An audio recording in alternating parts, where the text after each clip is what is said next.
Pemirsa, insiden terjadi beberapa detik setelah pesawat lepas landas dari Bandara Paramio pada Rabu pagi. Pesawat hilang kendali jatuh di landasan pacu disusul ledakan besar. Penyebab pasti kecelakaan belum diketahui, namun diduga pesawat jatuh setelah ban meletus saat lepas landas. Akibat insiden ini 2 orang tewas sementara 2 lainnya luka serius.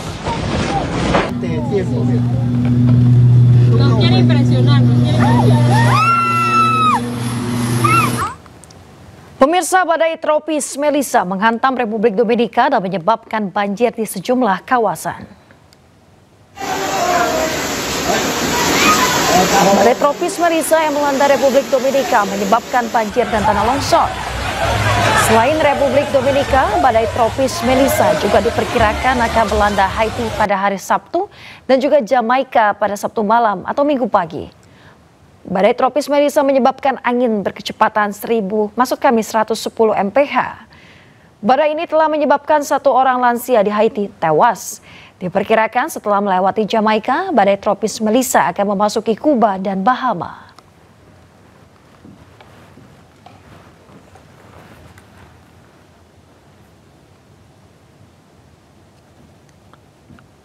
Dua pekan sejak gencatan senjata Israel dengan Hamas, situasi kemanusiaan di Gaza masih memprihatinkan.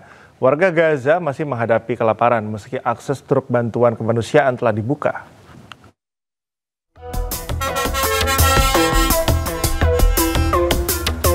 Dua pekan sejak gencatan senjata 10 Oktober lalu, ratusan truk bantuan kemanusiaan telah masuk ke jalur Gaza. Setiap harinya, 89 truk bantuan diperbolehkan masuk sebagai bagian dari kesepakatan gencatan senjata antara Israel dengan Hamas. Meski demikian, jumlah ini masih kurang, jauh di bawah kebutuhan. Sejumlah video yang beredar di sosial media menunjukkan situasi kemanusiaan di Gaza masih memprihatinkan. Makanan masih sulit didapatkan. Harga bahan bakar meningkat tajam, air bersih pun masih langka. Dalam kondisi ini, lebih dari 320.000 anak Palestina beresiko malnutrisi. Pemirsa, tentara pendudukan Israel meluncurkan serangan terhadap beberapa wilayah di tepi barat Palestina. Pasukan IDF bahkan menyerbu sejumlah wilayah di tepi barat yang disertai penangkapan terhadap warga sipil.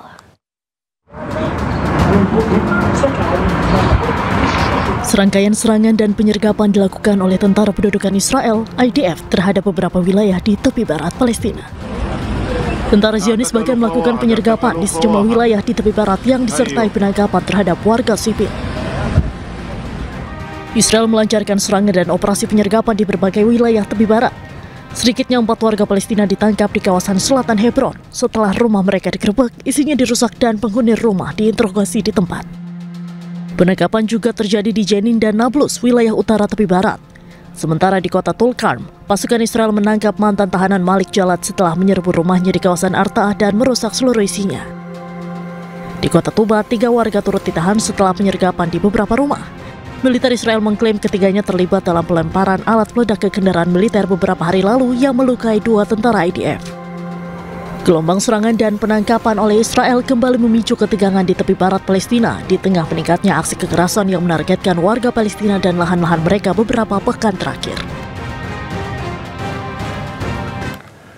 Tentara Zionis bersama pemukim ilegal Israel kembali mengusir para petani Palestina yang hendak memanen zaitun dari lahannya sendiri.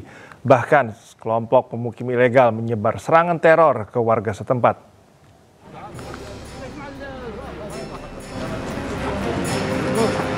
Sejumlah tentara pendudukan Israel dan pemukim ilegal nampak menghalangi dan mengusir para petani yang ingin menuju ke kebunnya untuk memanen zaitun.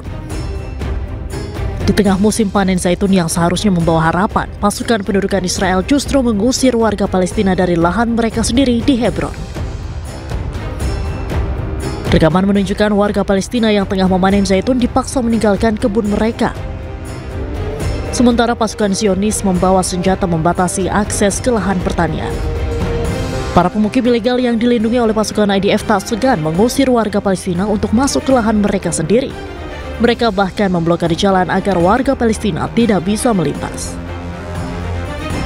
Tak hanya itu, sekelompok pemukim ilegal bahkan melakukan serangan teror terhadap warga Palestina di wilayah Masaferiata dengan menggunakan motor ATV. Mereka berniat untuk menyebar teror ke warga Palestina yang tengah tertidur di malam hari. Pemirsa, sejumlah petugas kesehatan dan warga Gaza menggali kuburan massal di lingkungan Al-Zaitun dan memindahkan sebanyak 100 jenazah ke pemakaman umum di kota Gaza. Jenazah 100 warga sipil Palestina yang terbunuh selama agresi pendudukan Israel yang berlangsung sejak tahun 2023 dipindahkan dari kuburan massal di wilayah Al-Zaitun. Dengan menggunakan alat pelindung diri, para medis dibantu warga mulai menggali dan juga memindahkan jenazah yang dikumpulkan menjadi satu di kain kafan panjang. Selanjutnya jenazah terkumpul akan dipindahkan ke pemakaman umum yang berada di kota Gaza.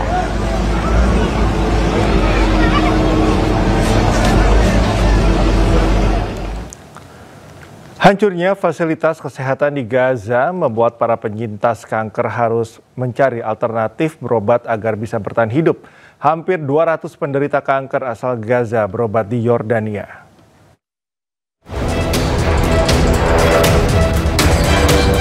Puluhan anak-anak penyintas kanker dari jalur Gaza berjuang mendapatkan pengobatan layak di aman Yordania. Mereka terpaksa meninggalkan Gaza setelah fasilitas kesehatan di tanah air mereka dihancurkan tentara Zionis Israel. Rumah sakit King Hussein Cancer Center di Aman, Yordania kini menjadi harapan terdekat bagi para penderita kanker asal Gaza.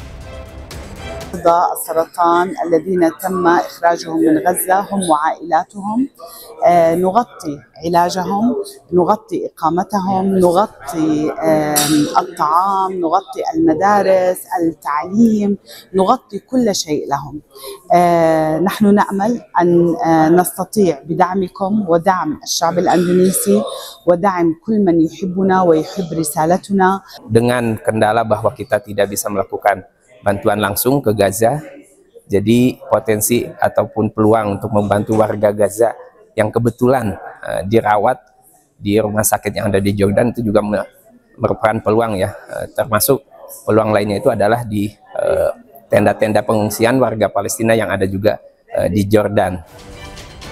Selain mendapatkan pengobatan gratis, para penderita kanker asal Gaza juga mendapatkan pendampingan psikologis dan fasilitas tempat tinggal sementara bersama keluarganya selama proses pengobatan. Dari Aman Yordania, Jajang Diraja Negara, iNews melaporkan. Pemirsa, setidaknya 3 orang tewas dalam serangan Zionis Israel di Lebanon Selatan, Lebanon. Serangan udara Zionis Israel terhadap 2 mobil di kota Tul, distrik Nabatiyeh, Lebanon Selatan menewaskan 2 orang dan melukai 2 lainnya. Sebuah pesawat tak berawak menembakkan peluru kendali ke sebuah mobil yang diduga milik Hizbullah. Penjajah mengklaim telah menewaskan anggota Hizbullah bernama Abbas Hasan Karki.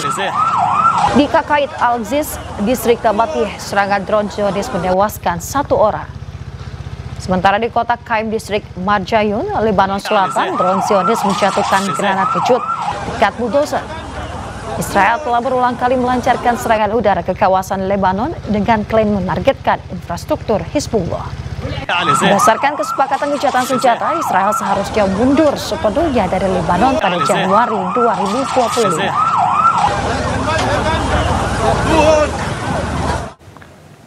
4 orang dilaporkan tewas akibat serangan udara Israel di wilayah timur dan selatan Lebanon. Serangan tersebut menjadi pelanggaran terbaru Israel terhadap gencatan senjata yang disepakati sejak November tahun lalu.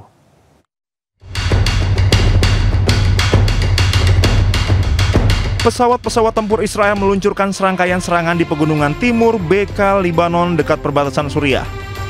2 serangan lainnya menghantam wilayah Hermel di timur laut Lebanon. Kementerian Kesehatan Lebanon mencatat total 4 orang tewas dalam rangkaian serangan tersebut.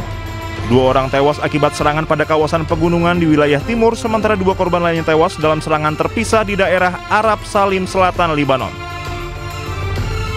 Militer Israel mengklaim telah menargetkan sejumlah lokasi yang disebut terkait kelompok bersenjata Hizbullah termasuk kamp pelatihan dan fasilitas produksi rudal di Lembah Beka serta gudang senjata di kawasan Nabatiyeh. Serangan ini menjadi pelanggaran terbaru Israel terhadap gencatan senjata yang telah disepakati sejak November tahun lalu.